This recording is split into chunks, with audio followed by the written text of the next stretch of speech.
Good evening. My name's Chuck Iovan, and I will preside over the Planning Board meeting from October 23rd, 2024.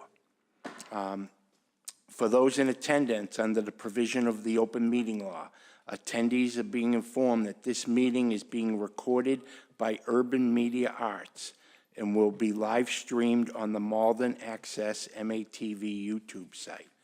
I have not been notified that any other video or audio recording of this meeting will occur. The next thing we will do is we will do a roll call, starting with Ronnie Verma. Ronnie Raj Verma, Planning Board. Risa Gray, Planning Board. Thawodash Gebrselassie, Planning Board. Diane Chuha, Planning Board. Chuck Iovan, Planning Board. Pat Hayes, Planning Board. Eric Henry, Planning Board. Henry Susi, Planning Board. Stephanie Stone, Planning Board. Thank you very much. The first item on the agenda this evening is subdivision control, rules and regulations of Malden Planning Board governing subdivision of land for Zero State Highway. Diane, could you read the notice, please? The Malden Planning Board will hold a public hearing in the Herbert L. Jackson Council Chamber, Malden City Hall, 215 Pleasant Street, Malden, Mass. At 7 p.m. on Wednesday, October 23rd, 2024, on the petition of Veris Residential and Wynn Companies, LLC, on behalf of Overlook Ridge, LLC, for the application for approval of definitive plan of subdivision.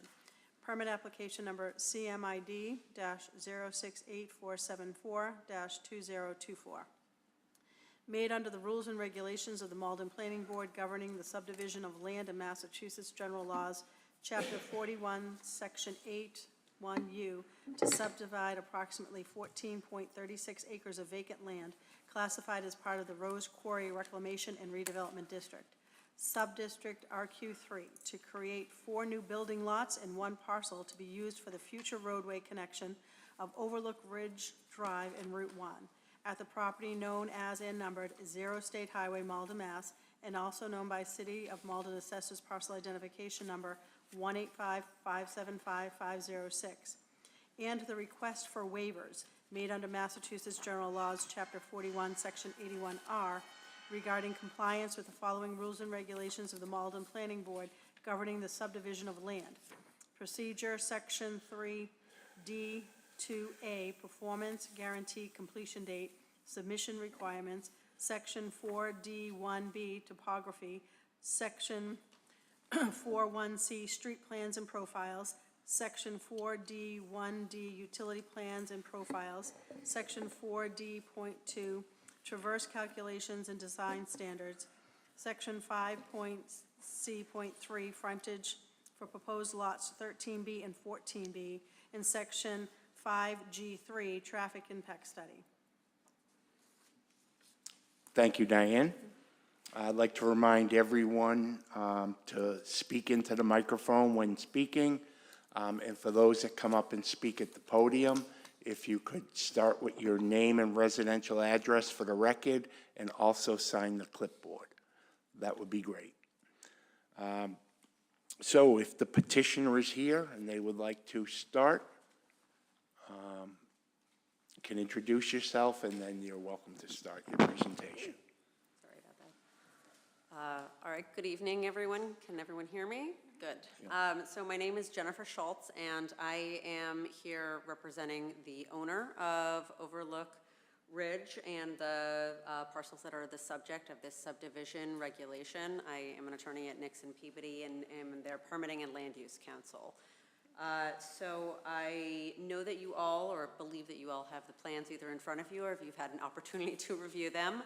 So big picture, what we're seeking to do here is proceed into the development of the final remaining lots in the Overlook Ridge Highlands development that has been undergoing site plan and development for the last 20 to 27 years, I think, somewhere in that range. So before I was working on it. And what we are down to at this point is in the city of Malden, we have what are now known as lots 13 and lots 14. And the subject of this subdivision application at this point in the definitive plan form is to subdivide Lot 13 into Lot 13A and Lot 13B, and then Lot 14 into 14A and 14B. The owner of the lots, both 13 and 14, remains Veris Residential, which is sort of the newest name of Roseland, the longtime owner and developer of many of the lots. And they are under agreement with Wind Development for 3 of what hopefully will become the 4 subdivided lots of 13A, 13B, and 14B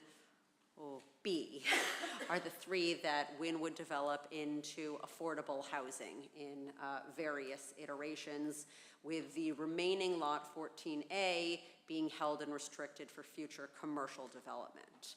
And so in our subdivision application here, it's pretty straightforward on the one hand, but not straightforward on the other hand.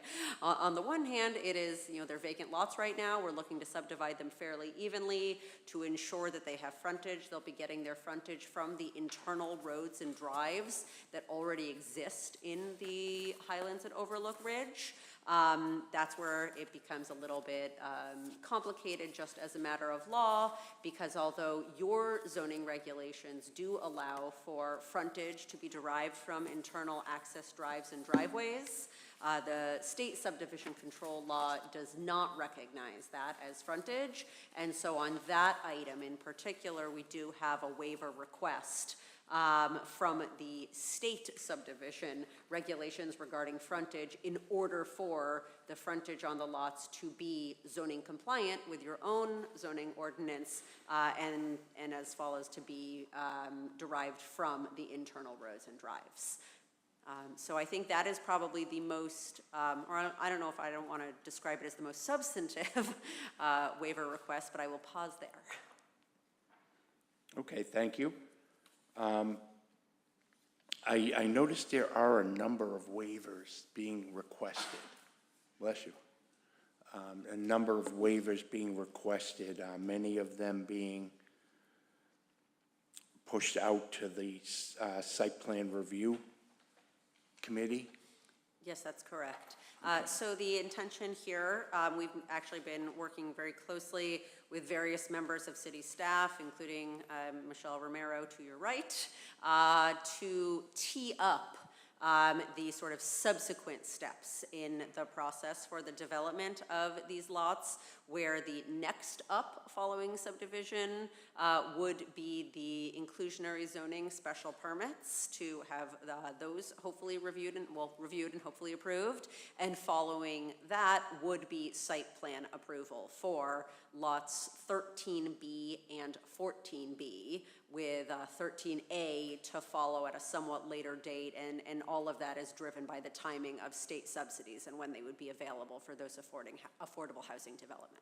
So when you come in for inclusionary housing approval, you're not planning on having that work done? Will you be seeking a waiver then also? Not a waiver at that point, so we are seeking to comply with the inclusionary zoning requirements, and instead at site plan review, before the site plan review committee special for Rose Quarry, we would be seeking to sort of absorb all of the review that would have otherwise been part of a subdivision process at site plan review, which we do, expect and hope to be just in a matter of a couple months right now, just going through the various steps. Okay, but your intention is to have all that work completed Yes. for site plan review? Yes, absolutely. Okay, it's not that we're waiving it, we're just deferring. No, we're asking, essentially the waivers are a deferral request for simply a number of months. And in fact, the applications that we already have made and are sitting in waiting for site plan review do include that information already. Okay, thank you. Michelle, do you have anything? No, I was just going to say, I had said if you wanted to do a presentation, we can lower the screen and put the podium on. It's up to you if you want to do it. Do you want to do any type of I presentation? I am or- okay, Okay. if you are all okay. Okay, no, that's Okay. fine. It's up to the petitioner. Very good, thank you. Does anyone have any questions for the petitioner? I mean, I went through the staff report, I went through a lot of the documentation that we have. Michelle's done a great job of capturing a lot of that in the conditions in her planning recommendation. Yes. So there's a lot of detail, and we got extensive conditions associated with it because of that. Yes. But with regard to what you're trying to do, we saw the preliminary plan recently, and then, you know, the only thing that's really out of the ordinary for me with regard to the subdivisions is this idea of requesting waivers to defer a lot of the work that we would normally see at this hearing. With regard to the plans and what you're planning on actually building and what the drainage and topography and a lot of the things that were requested to be waived. As I understand it, most of it, the engineering team has agreed with the waiver. So like with the traverse calculations, and a lot of the other items with regard to the topography and the drainage plans and things of that nature. So as long as everyone is clear on each side that this work isn't being, you're not being absolved of doing this work, it's just pushing it down the road a bit. I don't have any other questions, unless anyone has any questions. Michelle, do you have anything, Michelle? No. Okay. Do you have anything you would like to add, Michelle? I have nothing further, no. Very good, thank you. And if something comes up, you're I'm right here. here, so. Thank you. So very good, thank you very much.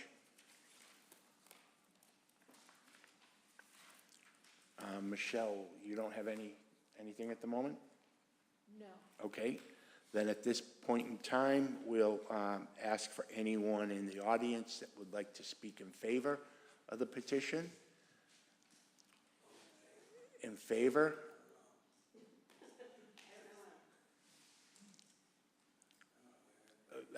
Diane, do you have anything to read in favor? I do not. Okay, there's nothing to read in favor and no one to speak in favor. So I'll declare that part of the hearing closed. And then we move on to anyone who would like to speak in opposition to this petition. Anyone speak in opposition? Sir, if you'd like to speak in opposition, feel free to come up. Residential address and name for the record, and please sign the clipboard. Yeah, my name is Daniel Norton, 11 Vining Street, I'm sorry, what was your name again? Norton, N-O-R-T-O-N.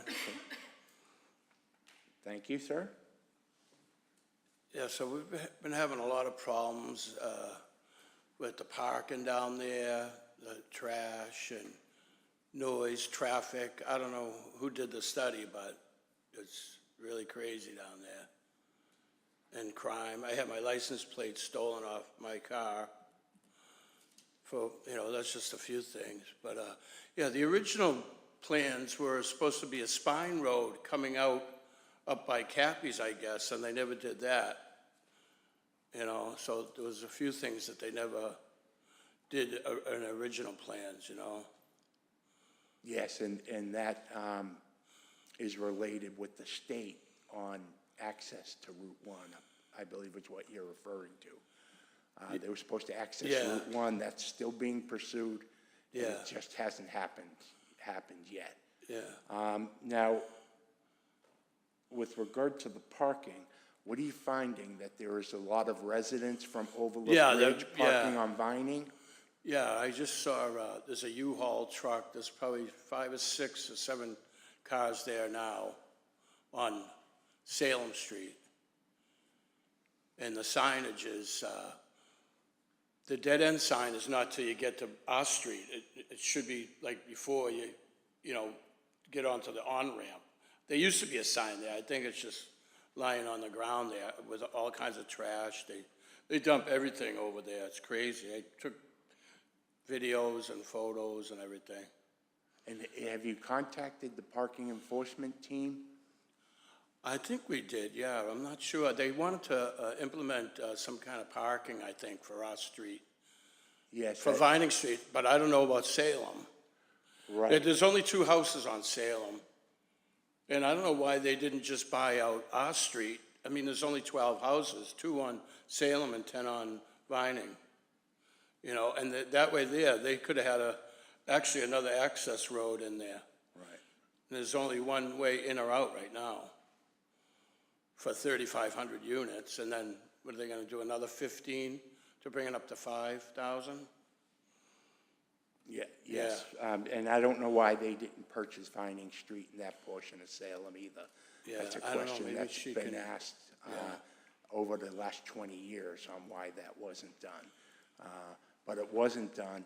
I do know at the Traffic Commission that Councilor Sika is petitioning to get Vining Street added to the residential parking program Yeah, yeah. to avoid people parking there from Overlook Ridge Development. What I will suggest is that she also add that portion of Salem Street Yeah, so that that's also included, and that takes care of that whole portion of Vining and Yeah, yeah. Salem. But I will suggest that to her. But with regard to problems that you're seeing now, the best thing I can advise is that you contact the parking enforcement team or the police and I see. know we had, as opposed to the rodent problem too, I see there's like garbage out there on I don't know what building it is, but it's facing the highway. I mean, there's toilets there's a toilet down there, there's coolers, I see garbage like just over, like right on the edge of the grass there. And no wonder we have the rat and the mice problem, Right. I mean, that was working. They had a program there with the big electronic thing for the rats, and then they took it out, Okay. But, let's see, what else? Yeah, I guess. Yeah, now I don't get it, there was 2 different sides. There was a U-Haul truck, a bigger one there the other day, and now there's a smaller one there. On the right side, they park on both sides, so it's really tight there too. And then I think there's a state sign that's missing. There was a state sign, but that was like halfway down between the ramp and Vining Street. And then, of course, the other one was missing there. Yeah, I mean, we've had T-buses come up there and get stuck. We had one this year and then one last year. Trying to get up Vining Street? They got up, and then this woman, she was asking us to help to get in and turn the bus around for her. Where there was a house, it's like a community driveway where there used to be a house, and so she got in there. She finally got it turned around, but when she came down, she hit the sewer cover, which was only maybe an inch, sticking out, and it bang! I thought she hit the guy in the corner's van, his work van, and so she was stuck. I stayed with her for a while, and as far as last year, I think they made it down. Yeah, but then you have people coming on. The sign is there on the corner of Salem and Vining. It says a dead end, whatever, and people still bomb up there, and yeah, it's crazy how many people come up there thinking it's a true way. Okay, So, yeah, I don't know, maybe they can still buy the street out, I don't know. I was hoping they would, right. yeah. Okay, is there anything else that you'd like to share? Yeah. Yeah, I think that's about it for now, yeah. Okay, thank you very much. Oh, you're welcome. Thank you. Thank you for coming this evening.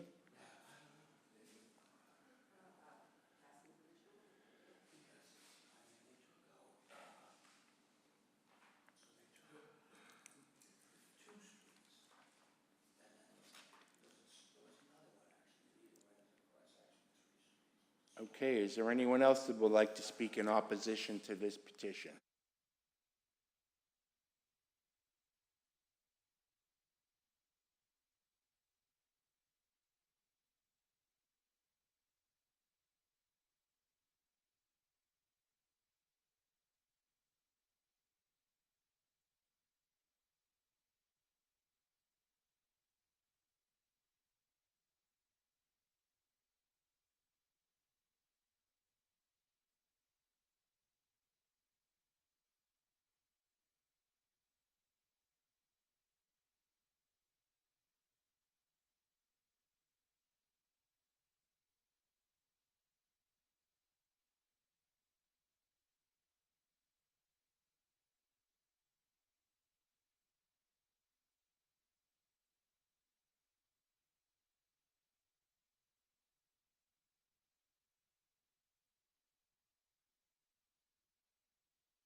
Okay. Note that these were raised Well, at the thank you planning very board. much. Yeah. Oh, there was one more thing, I can just mention it quick. We were supposed to get two $10,000 allotments for outside improvements, and when we talked to Debbie Burke a few years ago, she said, oh, that's already gone, and I'm like, well, where did it go? I mean, you didn't give us any time period or when to use it or anything. You know? Okay, if you could add that to the list, Michelle? Look into that. I'm familiar with that. That was, I believe, part of one of the variance decisions for one of the buildings. So I will look into that.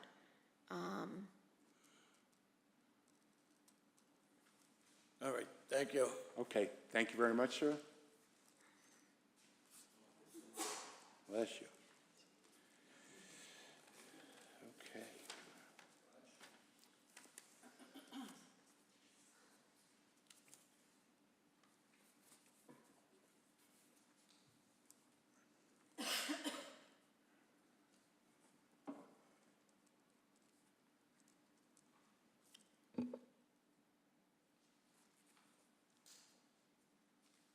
When you're finished with that, Michelle, if you want to take us through your planning report, please? There are several letters, Mr. Chair, that. You want to read those in first? Yes, I think you should read those in Okay. There- Diane, if you could read those the comments we received from other city departments. letters, thank you. First letter is dated August 28th, 2024. It's addressed to the City of Malden Planning Board. Subject regarding the Highlands at Overlook Ridge, lots 13A, 13B, 14A, and 14B, utility, street plans and profiles, and traffic review. Dear Ms. Romero, the Malden Engineering Department will provide review of the proposed system of utility and right-of-way plans and profiles and traffic impacts for lots 13A, 13B, 14A, and 14B through the Rose Quarry Site Plan Review Committee, the RQSPRC. The Joint Planning Task Force has previously approved the site master plan, and the design of the final 4 lots at the site is consistent with this prior review/approval process. The site plan application will be reviewed by the RQSPRC. The engineering department will coordinate review of the proposed utility, street plan and profiles, and traffic conditions as part of our review of this final phase of this project, and in conjunction with the ongoing review of the overall site development. In addition to the drainage and grading review referenced in my July 8th, 2024 letter regarding lots 13A, 13B, 14A, and 14B. Please contact this office if you have any further questions. Sincerely, Yem Lip, Director of City Engineer. Excuse me. This is an email from Thomas Daly addressed to Michelle Romero. Hi, Michelle. We have 2 comments on the cost estimate at this time. 1, we need to be supplied with the plans that correspond to the proposed work that is represented in the cost estimate. Otherwise, we do not have anything to compare the estimate to. Number 2, the pricing for contaminated soil appears to be low at $49 per ton. Either the price needs to be doubled or justification for the $49 needs to be submitted. Thank you. Thomas Daly, Project Engineer, 215 Pleasant Street, Malden. And that was at 10/20, August. Oh, I'm so sorry. Yeah, it's very little. I apologize. It's dated October 22nd, 2024. Apologize. Next letter is dated October 23rd, 2024, from addressed to the City of Malden Planning Board regarding the Highlands at Overlook Ridge, lots 13A, 13B, 14A, and 14B waiver request, section 5.D.2.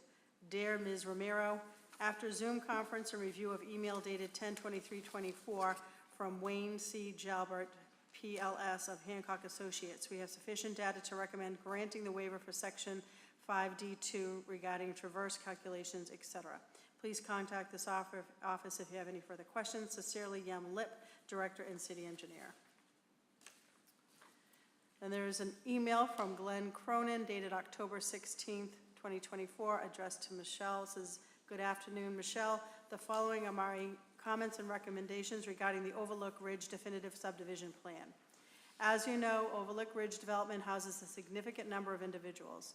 Our in-house records indicate 1,461 calls for service, any and all events related to the various addresses in the last 12 months. These calls for service include 842 vehicles towed from the property for trespassing. This involves the contracted tow company to respond to the MPD with a trespass vehicle form. This is noteworthy because each one of these trespass tows has to be entered into our system, requiring time and effort of an officer or cadet. It is also a good indication that there is no oversight as far as who is coming and going on the property. We have experienced serious crime in the development, to include a young lady being tragically shot and succumbing to her wounds. Subsequent to that, a state trooper's rifle was stolen from his cruiser while parked in the garage. While these incidents can happen anywhere at any time, having some sort of guardianship would have assisted us in our follow-up investigation. When I say guardianship, I'm referring to a surveillance system that would identify all vehicles entering and exiting the complex. Flock camera technology is on the cutting edge of surveillance technology, and I respectfully request that Overlook Ridge Management install a flock camera at its entrances located at Overlook Ridge Drive and Salem Street. In addition to this location, if a second point of egress/egress is used for the planned proposal connecting to Route 1, I would request a second flock camera installed. The City of Malden currently utilizes flock technology, and I would respectfully insist that flock cameras be the camera of choice. There is one stipulation that I would want regarding the 2 flock cameras. The property owners will obviously pay for the flock cameras and annual service, but they will also have to allow the Malden Police Department fully shared access to the system. This is a common business practice with privately owned businesses across the country. One local example of this is the Squire in Revere. The owners pay for the flock camera on their property, but the Revere Police Department has full 24/7 access. Thank you very much for allowing my input. Best, Chief Glenn T. Cronin, Malden Police Department. And I think that was it. Okay, thank you very much, Diane.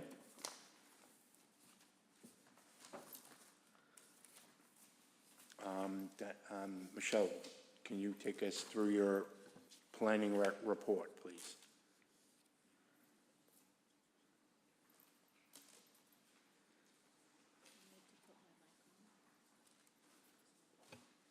Okay, now it's on. Okay, thanks. So this is the planning report and recommendation dated October 23rd, 2024. I will not read it verbatim into the record. However, it's incorporated by reference into the record. Giving you some information about procedural dates, dates of submission, date for your final action.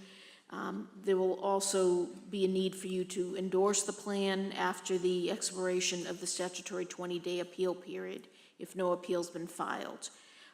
We'll note the planning board approved an application for tentative approval of a preliminary plan on August 14th, 2024. You have a copy of that decision in your package. In terms of the subject property, the petitioner referenced it. It is the remaining vacant and undeveloped land. It's part of a larger development site of 99 acres.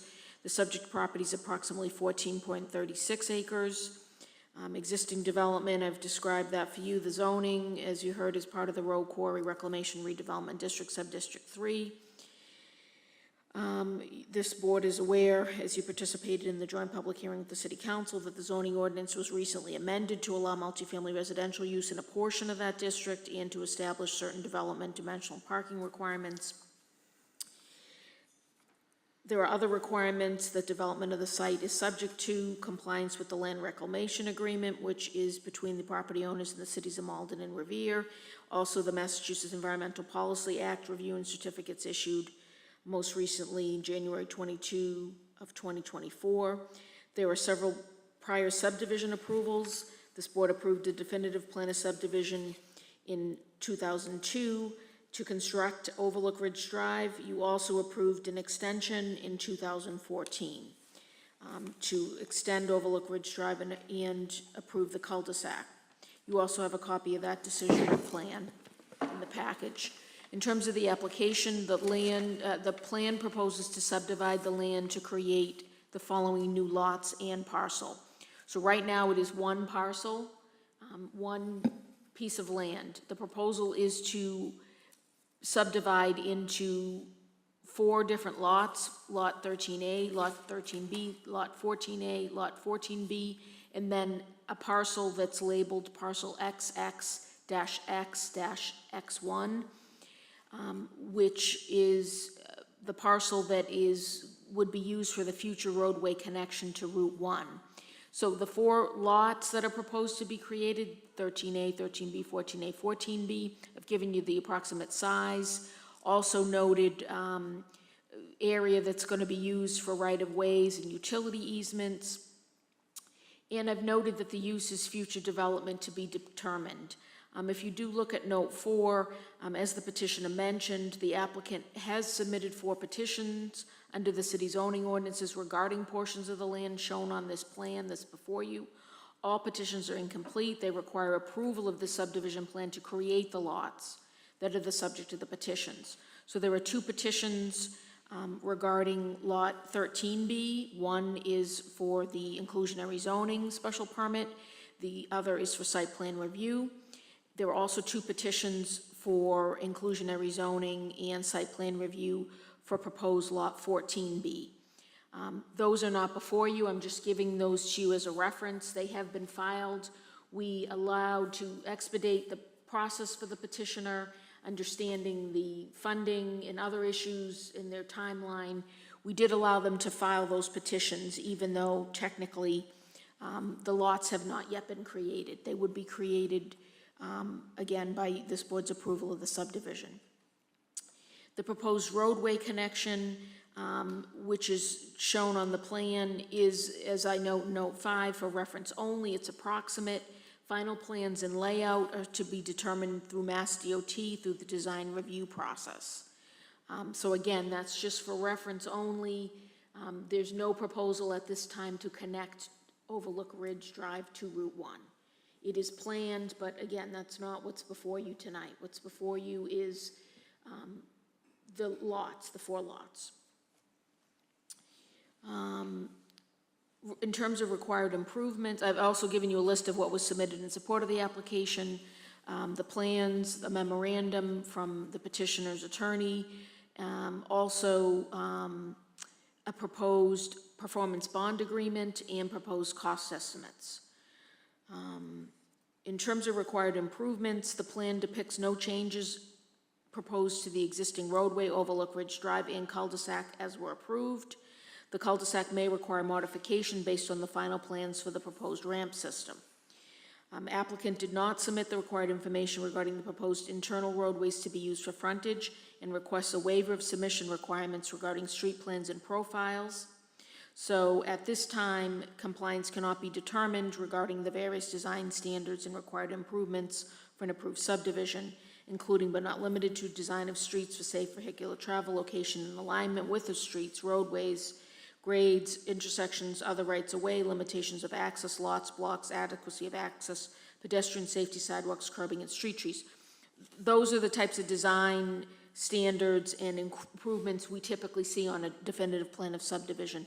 Again, they are asking for waivers of that requirement, or a waiver of that requirement to submit that information at this time. In terms of utilities, again, the applicant did not submit required information regarding proposed drainage facilities, water system, sewage system, and requests a waiver of the submission requirements regarding utility plans and profiles. Again, it would be on these utility plans and profiles that these systems would be depicted. Because they haven't been submitted at this time, it cannot be determined whether the proposed systems will be adequate. The waivers requested by the applicant are listed here. Diane already read them in the notice. I'll just quickly run through them. First waiver is of Section 3D2A. It's a procedural requirement regarding the performance guarantee and the final approval with bonds or surety. The rules and regulations of this board require that the date of completion for improvements be 2 years, within 2 years of the date of the bond. What the applicant is proposing is that it be 5 years from date of endorsement of the plan, and that it may be extended at discretion of the planning board. The second waiver is of Section 4D1B, submission requirements regarding topographic plans. What's required is that the plans be submitted on the date of submission of this application and plan. They were not submitted, and what's being proposed is the city engineer will review those topographic plans during the site plan review process for a future proposed building. Third waiver is Section 4D1C, another submission requirement regarding street plans and profiles. The requirement is that they be submitted on the date of submission of the application and plan. They have not been submitted. What's being proposed is the city engineer will review those street plans and profiles during the site plan review process for the future proposed building or buildings. For Section 4D1D, waivers requested of the submission requirements for utility plans and profiles. Again, they're required to be submitted on the date of submission of the application or plan. What's being proposed, they weren't submitted. What's being proposed is the city engineer will review them during the site plan review process for the future proposed building. The fifth waiver is of Section 4D2 submission requirements regarding traverse calculations and survey notes. It's required that they be submitted on the date of submission of the application or plan. What's proposed is they will not be submitted.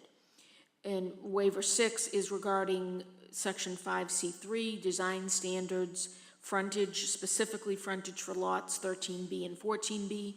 The rules require lots have frontage as required by the city zoning ordinance. Where there is no requirement, frontage shall be at least 20 feet. Those 2 lots will not have frontage on Overlook Ridge Drive. What's proposed are the 2 proposed lots would have frontage via these proposed internal access roadways that are yet to be designed and constructed. And then waiver 7 is regarding design standards, section 5G3, regarding traffic impact study. It's required that a traffic impact study be submitted with this definitive plan submission. It was not submitted, and it's being proposed that the city engineer will review the traffic impact study during the site plan review process for the future proposed building. Again, applicant listed its reasons for the waivers in detail in the memorandum that they submitted. Other waivers which I'm recommending are waivers of two procedural sections. One has to do with the performance bond. The time frame to submit, should be submitted within 45 days of submission. That has since passed, since they filed in September. They have not submitted it, so it's recommended that that be submitted prior to the planning board endorsing the plan. And the second is regarding procedure in the tripartite agreement. The time frame to submit, again, is within 45 days of submission of the plan and application. It was not submitted. A draft was submitted, but the executed and recorded agreement was not submitted. It's recommended that it be submitted prior to the planning board endorsement of the plan. And one thing I do just want to look up quickly.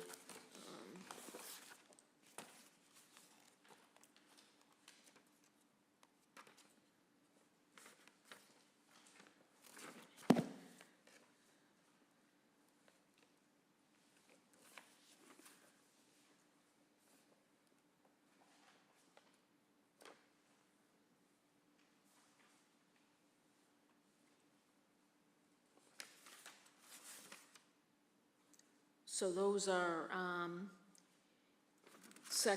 waivers of section 3D2.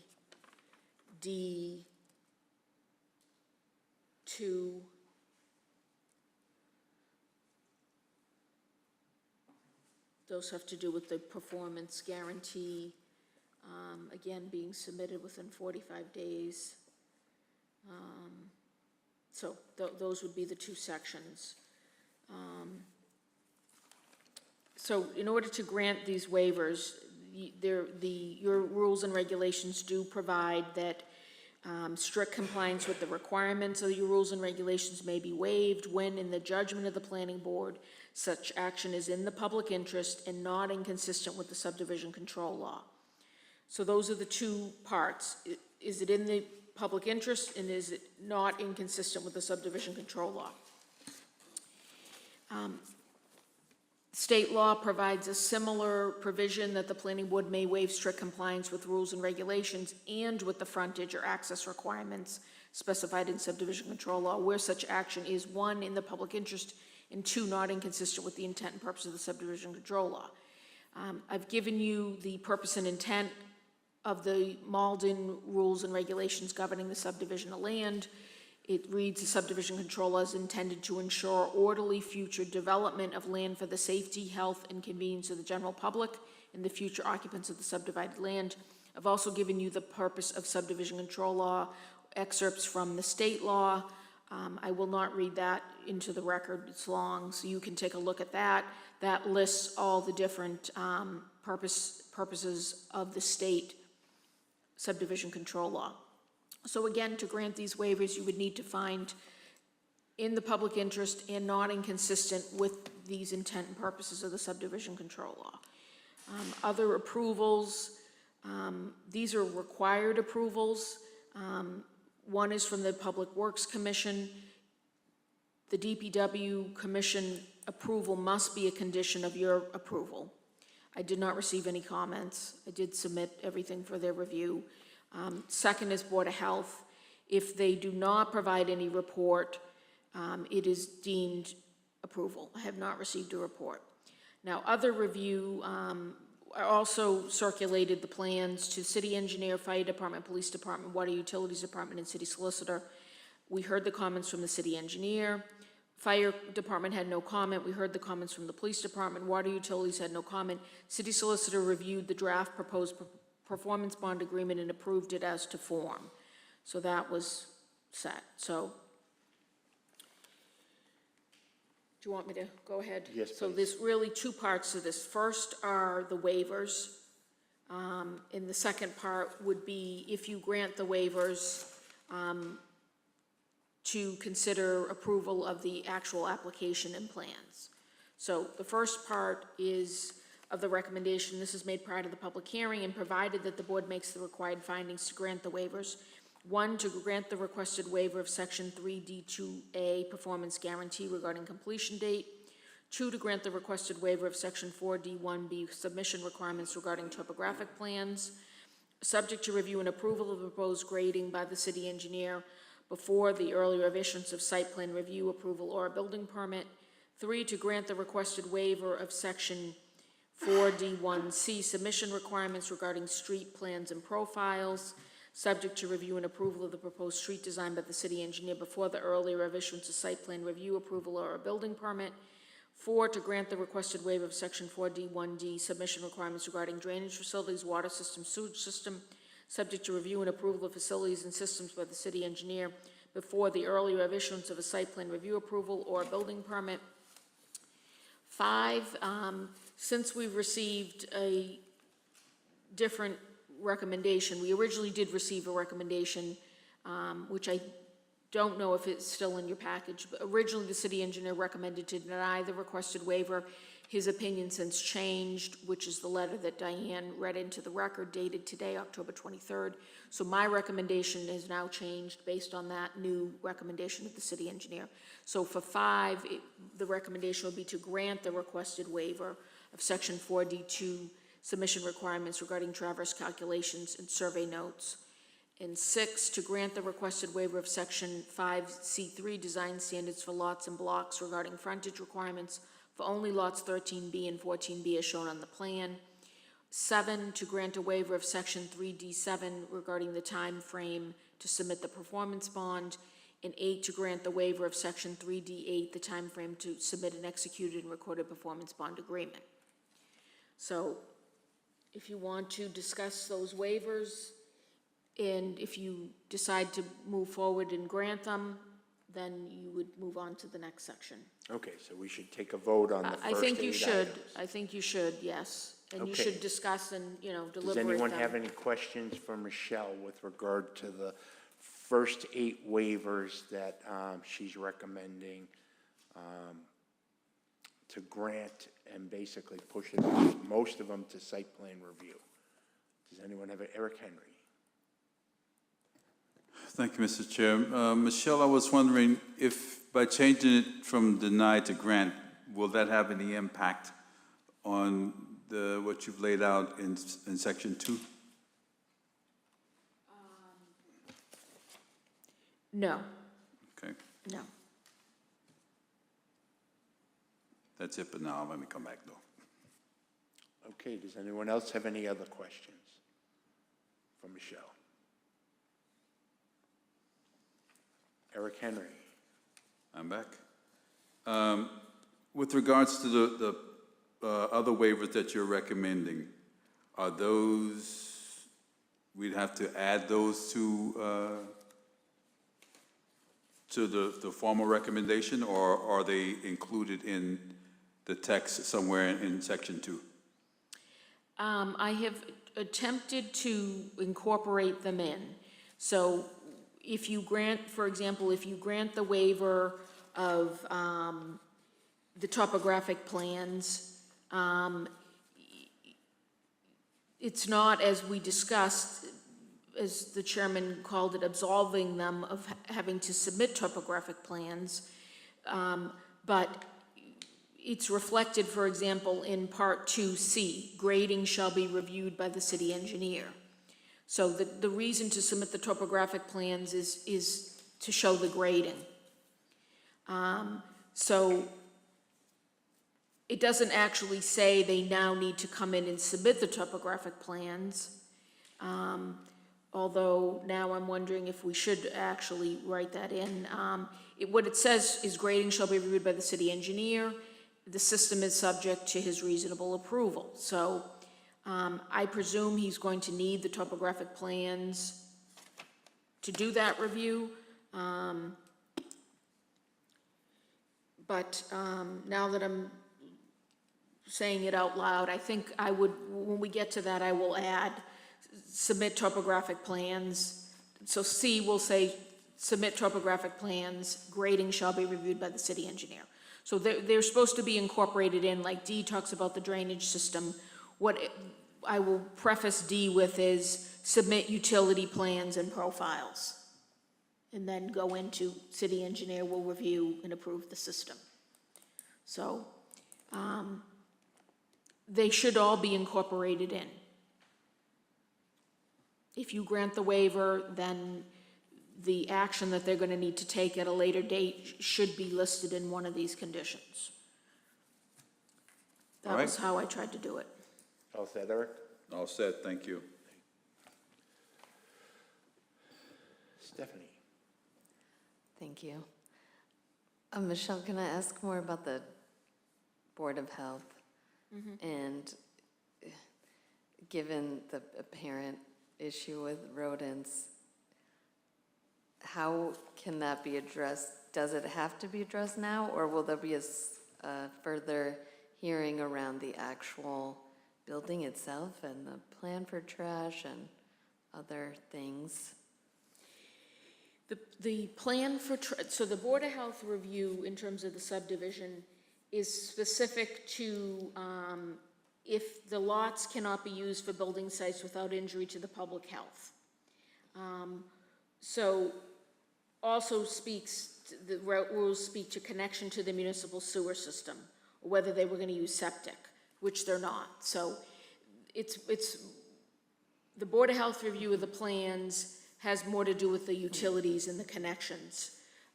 Again, to sewerage and also just in general use of the land. So that's the first part. The second part is trash will be reviewed during the site plan review process. So trash storage will need to be shown on the plan, landscaping, screening, all the rest of it. So it should be addressed at that time. I don't know if we would be able to address it through this. Right now, even though we know they're planning buildings, right now you're just looking at the land being subdivided. So, I'm not saying you couldn't do it, but it would have to be pretty broadly written, you know, that any use of the land will require proper rodent control. It's kind of vague, because we don't really know what they're gonna do. It's possible, I guess, arguably, they may never build, you know, they may change what they're gonna build, so I think I know there will be a definite time to address it in the future when they actually present the building plans. Right, but Michelle, I see this as two issues. One issue is the current petition for the subdivision that we're addressing for lots 13 and 14. What that gentleman, Mr. Norton, brought up, I think, is for the rest of the development. I don't think he was specifically saying lots 13 and 14 were causing this problem. I think he was saying that Overlook Ridge, the currently built Overlook Ridge. Yes. And we shouldn't have to wait to address it through lots 13 and 14. Oh, no, no. Shouldn't we be able to get Board of Health up Yes, there yes. to deal with it right away? Yes. Via your email? Yes, I didn't mean that. We're gonna deal with the, yes, I understood his comments to be talking about the existing problems. Right. We're gonna get that addressed. This is future. I was responding to this as future problems. And Stephanie, did I misread what you were saying? Were you asking about the current issue, Well, the yeah, future issue, or both? both, yeah, just wondering, because there seems to be a current issue that will probably spill over if these buildings are built, when do we address it? Well, I think that the existing issues can be addressed now. Just like any property could report an issue with rodents or trash, and we would get it addressed right now. I think it's good that we're hearing about it, because this board is gonna be hearing, you know, the special permit petitions coming up, so it can get brought up again then. Site plan review, the chair sits on that committee, so he'll be able to make sure it gets addressed. But I'm gonna be sending the email first thing tomorrow, saying there's an ongoing issue that was brought up, so. And more worrisome, there was a program that seemed to be working that has been stopped, is what Mr. Norton said, that they had some sort of rodent control and they took it out. Yeah, that I'm not familiar with, so I'll have to look, I'm gonna mention that in the email. I had missing control. He said there used to be a system in place. Right. Okay.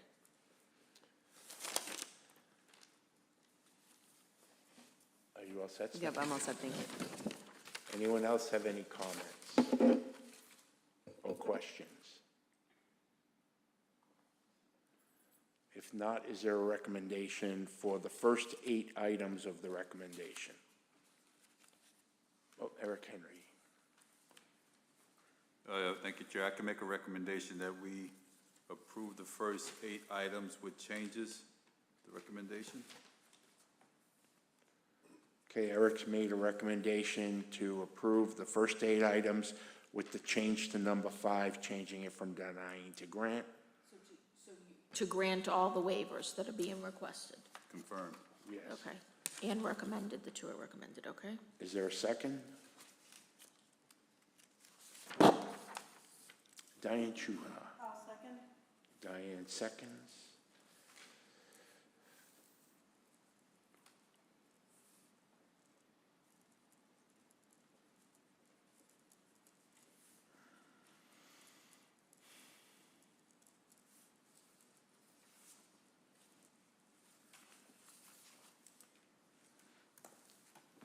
Okay, let me try to queue up as many as I can.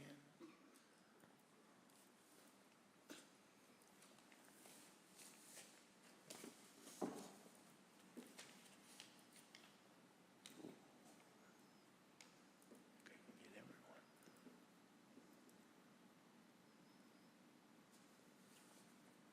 Okay, Michelle, whenever you're ready. Okay, Diane Chuha, Yes. Tawadej Geber Selassie, Yes. Risa Gray, Yes. Pat Hayes, Yes. Eric Henry, Yes. Henry Susi, Yes. Stephanie Stone, Yes. Ronnie Rajverma, Yes. Chuck Ioven. Yes. So that Waivers have been. waivers have been approved. 9-0. Okay, so this second part of the recommendation, part 2, is made prior to the public hearing and provided the board grants the requested waivers, which you just did. So the recommendation is to approve the application for approval of definitive plans subject to the following conditions. I had them lettered, but I guess I should change them to numbers. It's kind of odd, so.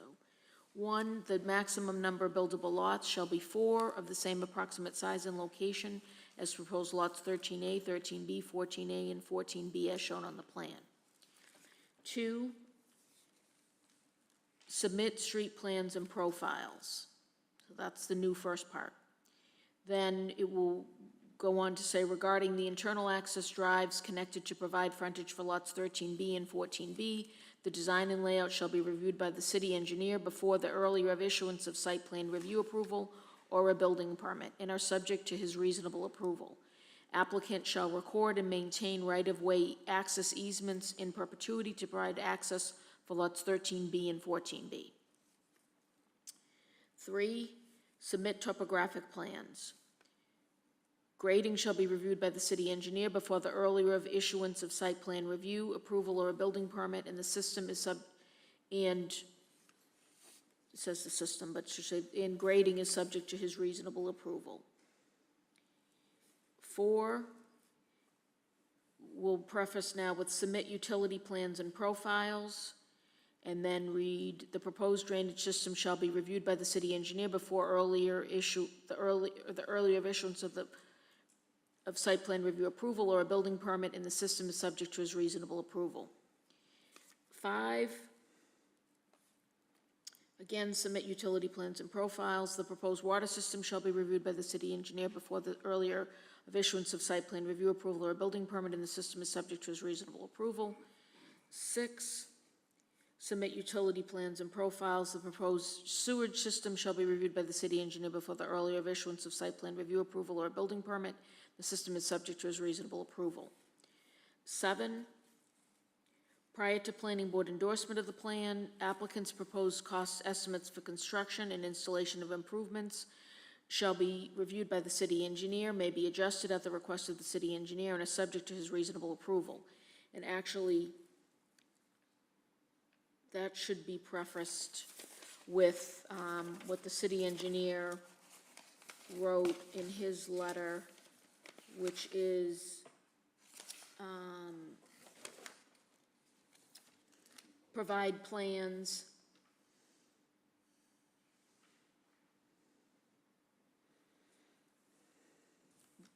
that correspond to the proposed work represented in the cost estimate. So he needs those plans to be able to do the rest of that, okay? Plans that correspond to proposed work.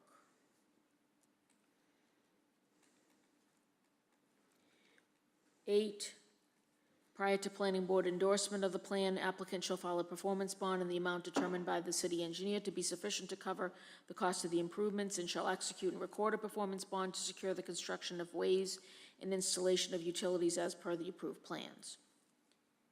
9, the performance bond shall require completion of improvements within 5 years from the date of the planning board endorsement of the plan, and any extension shall require seeking an amendment of this approval, which shall require a public hearing by the board. So if they have to go beyond the 5 years, they will come back to seek your approval. 10, install a flock surveillance camera or other surveillance camera type approved by Malden Police Chief at site entrance exit located at intersection of Overlook Ridge Drive and Salem Street. Upon construction of connection of Overlook Ridge Drive with Route 1, install a second surveillance camera of same type at site entrance exit located at Overlook Ridge Drive and Route 1, and allow Malden Police Department full access, let's just say Police Department, full access to the surveillance camera system. One thing I'm just pausing on is the police chief mentioned property owners will obviously pay for the cameras in annual service. So I'm not sure if we need to, maybe it should say install and maintain flock surveillance camera. Same thing in the second, install and maintain, just so that it's clear that they're going to be responsible for maintaining the systems. Okay, so I'll add that, recommend that you add that to that condition. 11, approval of the Malden DPW Commission of Street and Utility Plans. That again is required.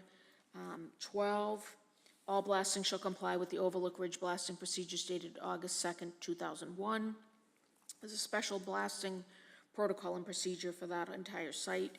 13, compliance with the land reclamation agreement dated March 7th, 2007 as amended and extended. 14, compliance with the certificate of the Secretary of Energy and Environmental Affairs on the 5th notice of project change dated January 22nd, 2024.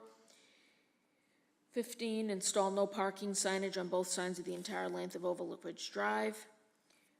16, this approval does not include the proposed connection of Overlook Ridge Drive to Route 1. After Mass DOT approval of the final plans and layout for the ramp system and connection of Overlook Ridge and Ridge Drive and Route 1, owner shall submit an application for approval of definitive plan of subdivision with the City of Malden regarding modifications of Overlook Ridge Drive and parcel XX-X-X1. 17, these conditions shall be stated on the plans to be endorsed and recorded. And the only other thing, to Eric's point, were all of these included. The only one that was not included was the waiver of the submission requirement regarding the traffic impact study. The traffic impact study is a requirement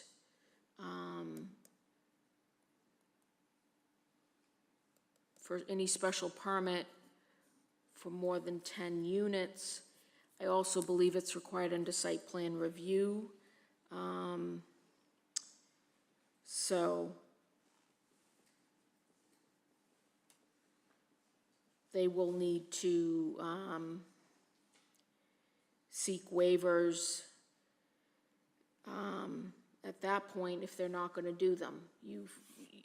A traffic study was required for this subdivision plan. So I don't know if that's something you want to put in or carry through. I did not put it in because, again, it's going to be required for the other permitting processes. So So it will need to be done.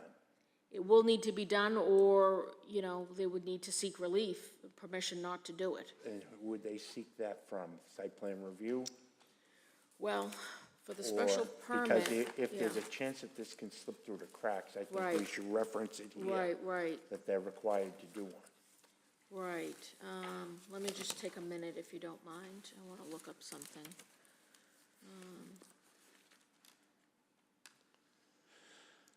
Yes. So it's in your rules and regulations that a traffic impact study is required for development if there's more than 10 residential units. So unless you waive that, that's going to be required for the special permit, upcoming special permits that you're going to hear. And for site plan review, I believe it's also required, so let me just see.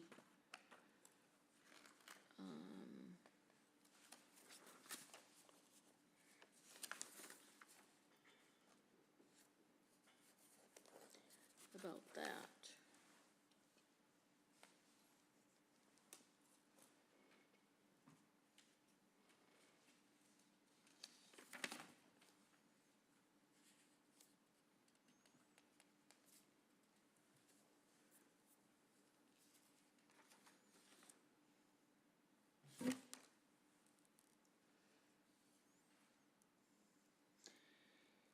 Yeah, so that is required, site plan review, traffic impact assessment.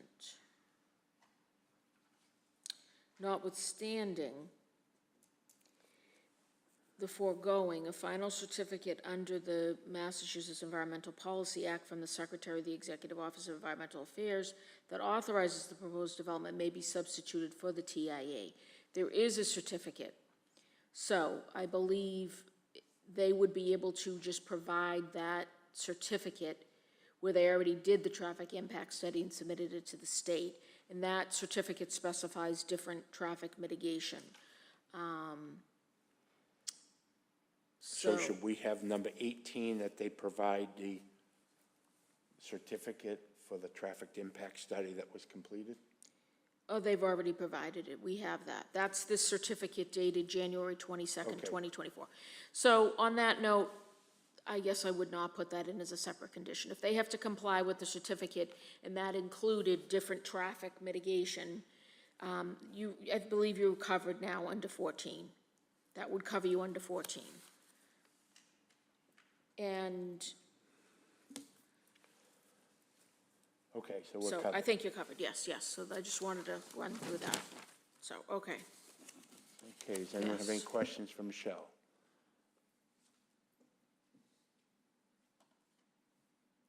Eric Henry. Thank you again, Mr. Chair. Michelle, I'm sure it's probably wrapped up in there somewhere, but I just did not see the word tripartite in the recommendation. So what you were talking about, your waivers are recommended by the planning staff. Is that the tripartite, number 2, B2? Yes. That's incorporated in section 2 here? Yes. Okay. The tripartite agreement is the performance bond agreement. It just goes by a different name. A tripartite agreement means that there's 3 different entities. The city will sign, the developer will sign, and I believe it's the, let me just look before I finish that. I think it's The bank, bank or yeah. issuing Let me just, institution. yeah, let me just look at the draft that they submitted before I finish that. So, the performance bond agreement is the developer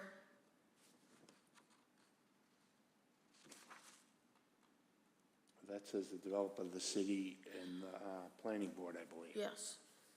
developer, the city, this agreement,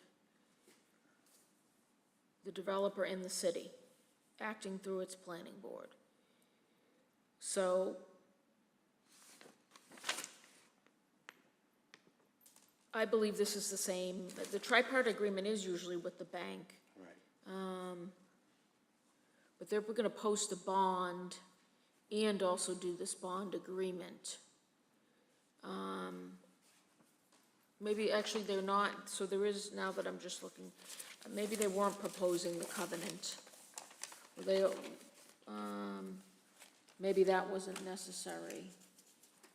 Yes, maybe she can speak to They it. propose, Ms. Schultz, you mind coming up and clarifying that? how were you securing it, just with the bond? Yes, we've elected just to secure the entirety of it with the performance bond in the Okay. form as approved by the city Okay, solicitor, so then yes. that's my mistake, you didn't need to do the tripartite agreement. Okay, so you're you're backing it as your own organization? You're not going through a bank? Yes, that's correct. Okay. Thank Okay, you. so that's not the same then, Mr. yes. It would, while the petitioner is here, it's interesting, to the point that, about the rodent issue and stuff like that is a future problem, and maybe a pre-existing, an ongoing problem. But we have a condition here to install a flock for surveillance cameras and things of this nature. Surely, your client is aware of the issues that are going on there, and it just strikes me as odd that it gets to this point for some action to have to be taken. So I can't speak to that specifically, but what I can say, I think for context, is over the many years that the property has been developed in pieces, that over the last maybe 3 years, parcels as built have been sold off to different owners. So there's now actually 3 or 4 owners, I believe, of the actively occupied apartment buildings. So without having more information regarding any rodent or garbage problems, I can't say in particular on whose property it is, but I will say certainly, when Michelle sends, and anyone else from the city sends information regarding this, that my client, who still owns approximately 70% of the property, to the extent any of it is under their control, they will act. And they also have previously, I think, about a year ago now, when we started this process here, and in Revere, did have it brought to our attention regarding a shuttle bus service that had been taken out during COVID. And when it was brought to our attention, we put it back into service. And so, sort of all of that is to say, by it being brought to at least my attention and then the owner's attention, to the extent it's under our control and we wouldn't be trespassing on someone else's property, we will certainly address it, and I can be sure of that. Well, that's excellent. Thank you for that, and, that the work that you guys are doing with the community. Sure, it's a variety of owners up there, but there's still, irrespective to the number of owners, my understanding is a limited number of egress and entrance ways in there. That's correct. And it seems that something collaboratively or majoritatively could have been done to, 800 something. That's amazing. Thank you. I know you're limited, but that's, I understand. thank you very much. And with that, I yield, Mr. Chair. Thank you. If I could, Mr. Chair, so let me just correct for the record 2 things. One, the waiver, that's in, the section number that I cited is incorrect. It's section 4D7. That is the waiver of, that is the waiver of the requirement that says performance bond approved as to amount by the planning board, as to form and manner by city solicitor, as to sureties by the treasurer, if this performance guarantee is elected within 45 days of submission. So that is what you are waiving. The second section, 4D8, should have read, it has to do with the tripartite. That is my mistake. They do not have a tripartite agreement.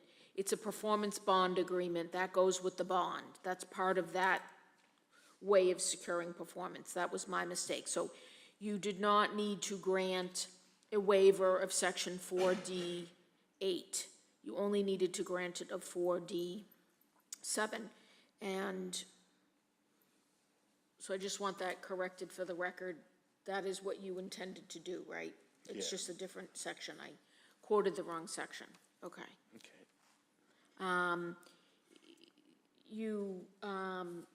I don't think there's any harm that you granted a waiver of a section they're not seeking.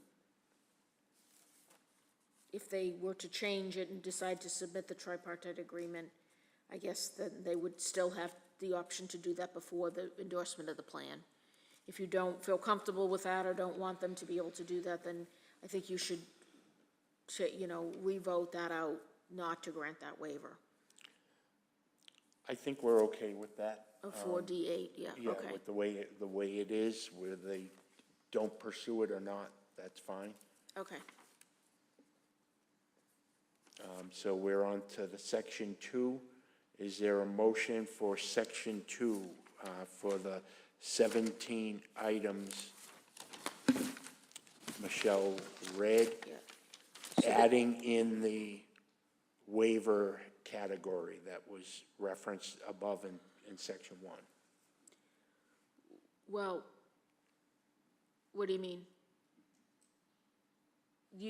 Section 2 is just approving the application subject to these 17 conditions. Right, but then aren't you gonna add in the wording, street plans and profiles? Oh, yeah, as amended, right, Adding as in amended, topographical, and Right, that's as what I'm amended. saying. Oh, but okay, as I thought when you amended said to that. waiver, okay. All right.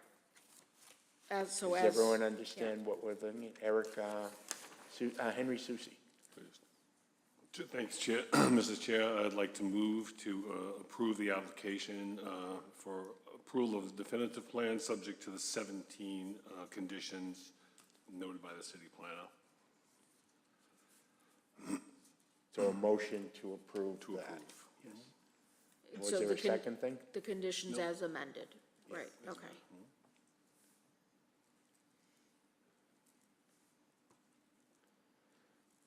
Okay, is there a second for Henry's motion? Tawadej I Gebrselassie. will second.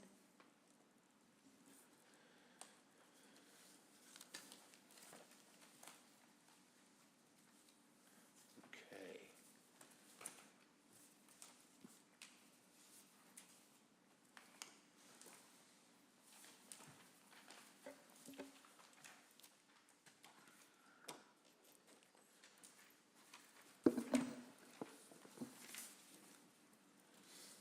Okay, Michelle, whenever you're ready. Diane Chuha, Yes. Tawadej Gebrselassie, Yes. Risa Gray, Yes. Patrick Hayes, Yes. Eric Henry, Yes. Henry Susi, Yes. Stephanie Stone, Yes. Ronnie Raj Verma, Yes. Chuck Iobin. Yes.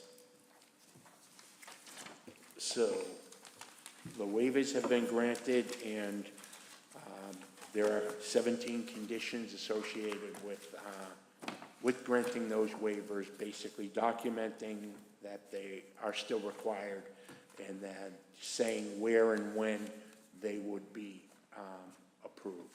Most of them are for site plan review, others are as stated in the condition. Are you all set with this? I'm sure you got a copy of this already? I did, yes, thank you very much. Okay, and the only change, The application. yes, and approve the application, the Subject to the definitive plan. 17, right. Right. Which you might have, the only change you might have gotten from what you had is associated with the traverse calculations, that being approved rather than denied. Okay, thank you very much. Okay, so, let's see, so that's 819.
Michelle, you have, are you still filing and sorting? No. Okay. Yes. Well, yeah, why don't we start with the status updates for community preservation? Eric Henry. Thank you again, Mr. Chair. CPC continues to have a wang-dang doodle of a time. We've had like 6 or 7 applications that have come through the full process that have been submitted to the CPC. First part in December, and next month in December, we'll be voting on these applications. And also, it should be noted that at least two applications were denied, and partly because those were projects that were on city land, and the city chose not to proceed with those applications at this time. But we have some really good projects in there, and the CPA is in an interesting spot now because we used to have a reserve, but we can't fully fund all projects now, so it's going to. Interesting. Yeah, so the ask is getting greater, and there are not 2 ways that the CPC can be funded, through the state matching, and also through the city council the city can vote to tax itself again, and to increase that to up to 3% for CPC funding. So that's where we are right now. Oh, well, by the way, my term on CPC is over in May. It was, so I'm in overtime right now. Thank you. Well, thank you, and that's one thing I wanted to bring up. Eric's served for the last couple of years on behalf of the planning board, and in speaking with him, he wanted to make sure that if there was anyone else that had an interest in serving on the CPC, that we provide that at this time. So if there is someone who would like to do it, speak now if you would like. I'm not seeing anyone. Eric, are you willing to continue on our behalf?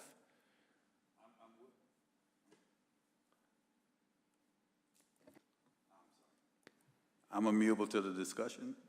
I do think that it's an opportunity to us as a board, if we have permanent membership or statutory membership on other bodies, that we should probably put some rules and regulations around term limits on and stuff like this. I understand I'm only the second representative from the CPC. I mean, from the planning board to the CPC. I don't think either body is going anywhere, and I think that maybe the public would be better served if we get some rotation on our standard statutory members as well. And so nobody else wants this. Okay, that's my quarter. So next time we'll have a further discussion. Yes, sir. I guess I have a question. What's the schedule like? When do you guys typically meet? What are the hours? It's we meet the third Wednesday of the month at 6, and this is the tough season, but your time served on the CPC on the planning board has prepared you well for the CPC.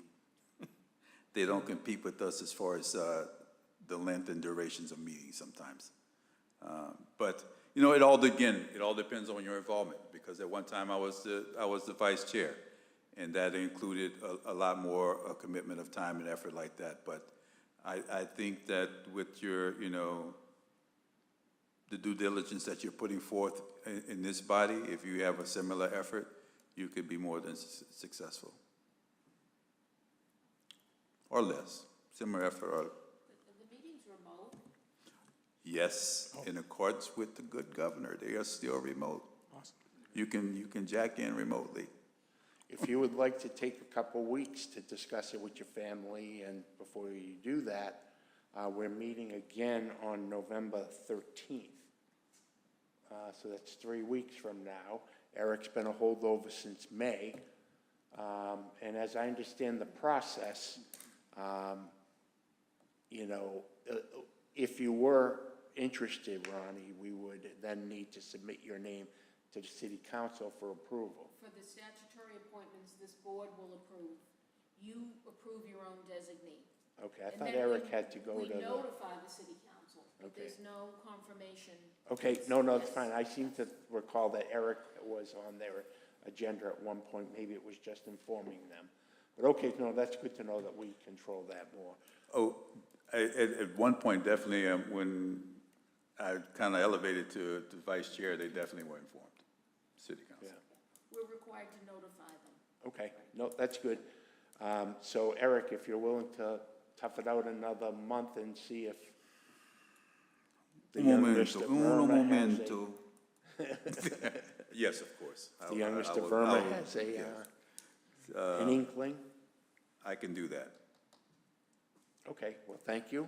And Ron, if you want to discuss it more with Eric or Kenny served for a few years, or discuss it with your family about more of a time commitment, things like that. And if you could let us know on the 13th, that would be great.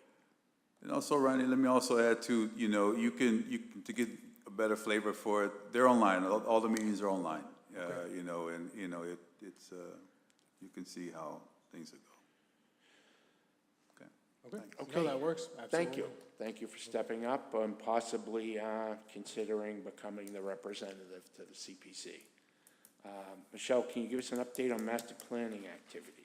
Yes, the update I can give you is, we received the 2 written updates. You had actually received one in September, but we hadn't met, so you didn't actually receive it. So there's a memo dated September 3rd, 2024, and there's a second memo for October 2nd, 2024.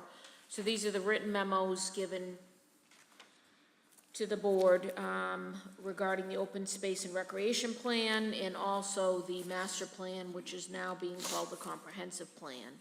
So you can take those home and read those. I won't read those into the record, but this is showing you what has been going on with those 2 plans, which are being managed by the Office of Strategic Planning and Community Development. Okay, thank you. And the next one, the open space plan.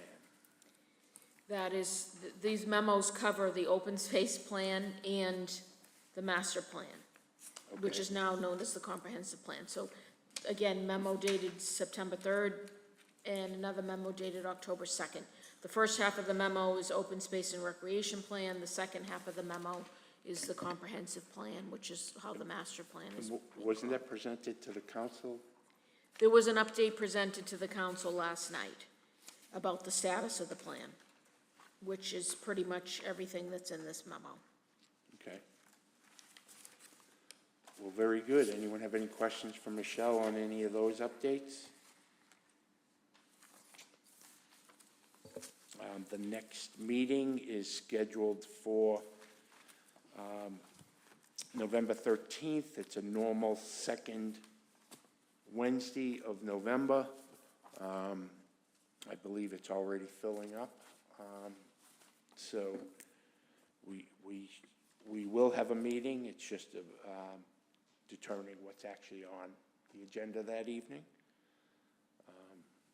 If no one has any other questions, is there a motion to adjourn? Yeah. Diane Chuhar, is there a second? Oh, Henry Susi moved. Henry seconds it. All those in favor say aye. Opposed, motion carries. Thank you very much.